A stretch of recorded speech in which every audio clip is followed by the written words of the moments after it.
गुरु प्यारी साध संगत जी, मैं विनोद जो लंदन इंग्लैंड में रहता हूँ, आपके चरणों में पूज्य मस्ताना जी की साखियाँ लेकर हाजिर हुआ हूँ। आज हम जिन साखियों की यहाँ चर्चा करेंगे उनकी तफसील कुछ इस तरह है। साखी नंबर 1, तेरी पुकार कौन सुनेगा। साखी नंबर 2, चोर का स्वांग। साखी नंबर 3, बीबी वाला इश्क।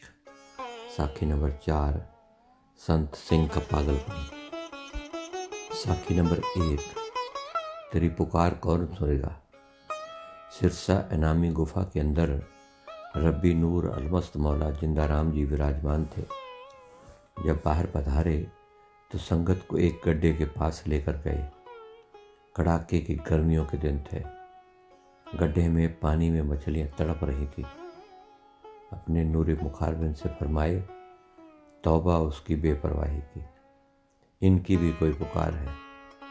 श्री पातराम ने कहा, ये कोई पुकार नहीं है। तो रब्बी मीठी कड़कती बब्बर जैसी शेर जैसी दहाड़ती रस्ना से फरमाए, अगे बेपरवाही का दरबार है उत्थे, तेरी पुकार कौन सुनेगा। केड़े मुर्शद पर तौबा की है। सारी रात सिमरन रो रो कर करे तो तेरी अर्ज मान ले दे। लागी लागी सबको कहे, लागी सोई जानिए, जो उठे कर लीजिए करा। लागी लागी सबको कहे, देखा न एक, लागी सोई जानिए, जो पड़े कलेजे छेक। या तो ब्रह्मा को मेट दे या आपा दे दिखाए, 8 पहर का दाजना मुँह से सहा न जाए। मांस गलगल खिजा रहे, कर कर ओगुल आए, मेरी उंगलियां की मुंदरी आवन लागी पाए। साखी चोर का स्वांग। एक बार सच्ची सरकार पूज्य मस्ताना जी ने अपनी नूरी मीठी रसना से ये साखी सुनाई। एक बार एक चोर बहुत माल चोरी करके शाहूकार के घर से चला तो खोज करते करते खोजी और पुलिस उसके घर तक आ पहुंची। उसे जान का डर था। मौका देखकर माल झाड़ी में फेंक दिया और आप मुर्द घाट में फर्श पर लेट गया। पुलिस, शाहूकार, बाकी लोग सब खोजी यहाँ तक आ पहुँचे तो खोजी रुक गया। खोजी ने कहा, चोर इधर ही है। कोई भी ना माना। उसने 3 बार यही कहा कि चोर इधर ही है। फिर उसने अपने जमूरे यानी कि कुत्ते को लाया और मुर्दे का चमड़ा खिंचवाया। कोई न बोला, कोई न हिला। कुत्ता जब चमड़ा खींचता तो दर्द होता, पर चोर ने उस दर्द को सहार लिया। जब कोई न मिला तो पुलिस ने चलने के लिए कहा, पर खोजी ने फिर कहा कि चोर यहीं है, क्योंकि कुत्ता वहाँ से हिल नहीं रहा था। उसने फिर लोहे का एक किला मंगवाया। लाशों की जगह स्थान पर लगाया, कोई न बोला। पुलिस वाले हार कर बोले, अगर चोर यही है तो माफ़ी मिलेगी, अगर चोर ना हुआ तो देखना और सज़ा के बदले इनाम देंगे। चोर खड़ा हो गया। सबने कहा, कमाल कर दी, जो इतनी तकलीफ में भी ना हिला। तो चोर बोला, स्वांग धारे तो पूरा धारे, आगे के लिए किला फेरा जाता तो मुर्दे की बेइज्जती होती, इसलिए पूरा स्वांग दिखाया है। सब हैरान हो गए। चोर को इनाम दिया गया। साखी बीबी वाला इश्क। श्री देवीलाल डेरा में अकेले गुफा में जब बैठा था तो नूरी रसना से फरमाए कि बीबी वाला इश्क ना करो।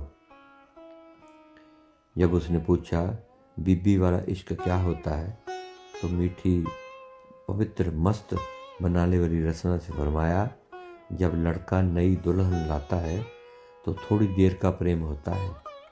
तो श्री देवीलाल ने पूछा, जी साधु खुश नसीब हैं। मुखारबिन से फरमाए, इश्क बादशाह है, जिसमें चाहे डेरा लगाए, कंजरों का भांड का स्वाद नहीं लेता, इसी तरह पास वाला स्वाद नहीं लेता, 100 कोस वाला पास आकर स्वाद ले जाता है और पास वाले सूखे रह जाते हैं, दूर वाले इश्क कमा जाते हैं। साखी संत सिंह का पागलपन। जिस जिस पर नूरी पवित्र दृष्टि की किरण पड़ी, उसके साथ जो बीता वो बयान नहीं किया जा सकता। उनके एक विशेष तरह का नशा प्राप्त होता, जिसके जान जाने पर छोड़ न सकते थे। शहनशाहों के शहनशाह मस्ताना शाह जी प्रेम के रूप में फरमाते कि सतगुरु प्रेम है और प्रेम का कोई रूप नहीं। अगर रूप ही कोई नहीं तो वर्णन किया ही नहीं जा सकता। रब्बी प्रेम बांटकर अपनी याद व तड़प दे रहे थे, जिसके आसरे रूहों को अपने चरणों में बुलाया और मरने के बाद पहुंचाने का आसान ढंग भी बताया। ये सब अपनी देन थी और दान था, भिक्षा थी, कृपा थी। निराली अलमस्त फकीरी कमाल की थी। पुलिस वालों को जब जेल में आशिकों को बंद करने के लिए कहते तो वे लोग हैरान हो जाते कि त्रिलोकी में आज तक ऐसा ना देखा गया। बगले वाली सत्संग में श्री संत सिंह को नाम मिला। 3 बुक बूंदी मिली और नूरी रसना से फरमाए, सच्चा सौदा आना। कितना मीठा प्यारा मस्त बनाने वाला समय था। श्री संत सिंह भूखा था, पैदल ही चल पड़ा। 62 मील पैदल चलने के बाद सच्चा सौदा डेरा पहुंचा। कोई यूपी से पैदल आ रहा है तो कोई पंजाब से। यूपी तो 200 मील से अधिक दूर पड़ती थी। एक प्रेमी पैदल आया, जिसका वर्णन आ चुका है। श्री संत सिंह को समझाते फिर काल के बुत के पास ले गए और इशारा कर फरमाए, मुकाबला करना पड़ेगा। लड्डू अपने पवित्र हाथों से दिए और कहा, कोई लाख रुपए दे तो ऐसे लड्डू न मिले। कुकियाँ वाली के सत्संग के पश्चात वह चोर मार भी आया। अब रब्बी आदेश पीछा न करने का हुआ, परंतु अंदर का प्रेम तो रुकता न था। पचाया जाना बहुत ही कठिन था। जीप के नीचे आने लगा, धक्के दिए गए, जूते मारे गए, बाहर निकाल दिया गया। जब बंगालिन व बाकी प्रेमी को मुजरा देने का आदेश हुआ तो संत सिंह भी रह न सका। नूरी रसना से फरमाए, फिर नचाएंगे, जाओ। 10वां द्वार खोला।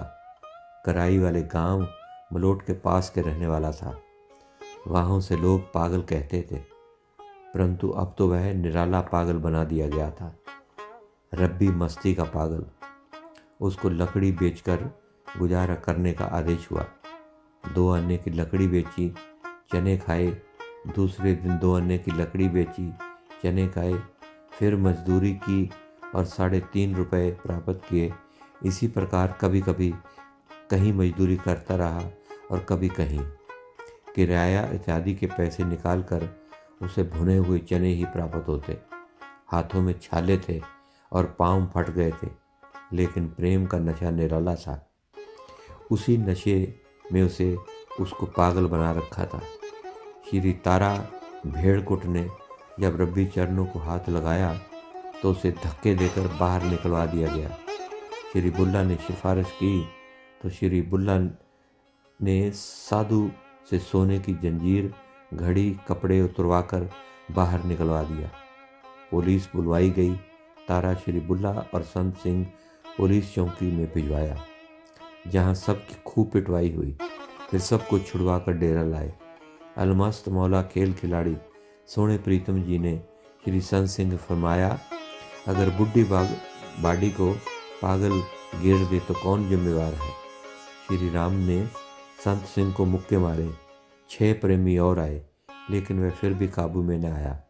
फिर जमीन पर लिटाया और हाथ पकड़कर और 6 आदमी दूर पुली पर ले गए। घसीटते ही गए जैसे कि कोई झाड़ी होती है। जिंदाराम की जान थी, जिंदाराम की रूह थी। झाड़ी तो न थी, पर यह प्रेम था। झाड़ियों के ऊपर से घसीटते ले गए तो सारा शरीर छलनी हो गया, कांटों से भर गया और दूर रेत पर जाकर फैल गया। जब श्री संत सिंह के मन में ख्याल पैदा किया कि दोस्ती छोड़ दे, अंतर्यामी घट के जानी दिल के मौला मस्ताना शाह खेल खिलाड़ी सोने सतगुरु जी मीठी रस्मों से फरमाए, सांप वाली फूंफा करनी थी तो बकरे की तरह खल क्यों निकलवाई। बब्बर शेर जैसी दहाड़ों सबसे मीठी गालियां खाई। श्री संत सिंह को अंदर बुलाया, उसका दिल कुछ शांत हुआ। नूरी मुखारबिंद से फरमाए, काल के साथ मुकाबला हो चुका, फकीरों का कहा माना कर, अभी भी डेरा में रहने का आदेश न था। जब छटियों का गड्ढा आया तो संत सिंह भी साथ था। जब अंदर आने की अनुमति प्राप्त हुई तो खुशियों के समुद्र बहने लगे। फिर जो पवित्र देह की सेवा प्राप्त हुई, खेल खिलाड़ी दिलों के मौला निराले प्रभु जी फरमाए, नोटों की मशीन दें अगर संभाले तो। उसने कहा, हाँ जी, मैं उत्तर दिया। फिर फरमाए, कोई टाइम आने दे। रुपए की मशीन, कराई वाले, चवन्नी वाली मशीन बलोट में, फिर उसकी पत्नी के सहित आने का आदेश फरमाया गया। जब उसकी पत्नी आई तो उसकी ड्यूटी 5 दिन डेरा में, 2 दिन घर में रहने की लगाई। खुशियाँ बांटी, खेल किए, तड़प, प्यार और मस्ती लुटाई। ये साखी बाकियों की तरह बहुत छोटी लिखी गई है। क्यों? जो सब चीज़ें कहाँ लिखी जाएं। प्रेम लिखने, पढ़ने, सुनने और बोलने की चीज़ नहीं है। यह जिंदाराम निराली फकीरी का एक तुच्छ खेल और तुच्छ वर्णन है।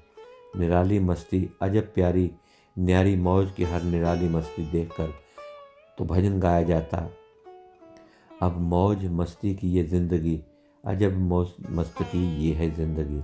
इस लाइन को मस्ती में निराली ढंग से घंटों घंटों भर गाया जाता था।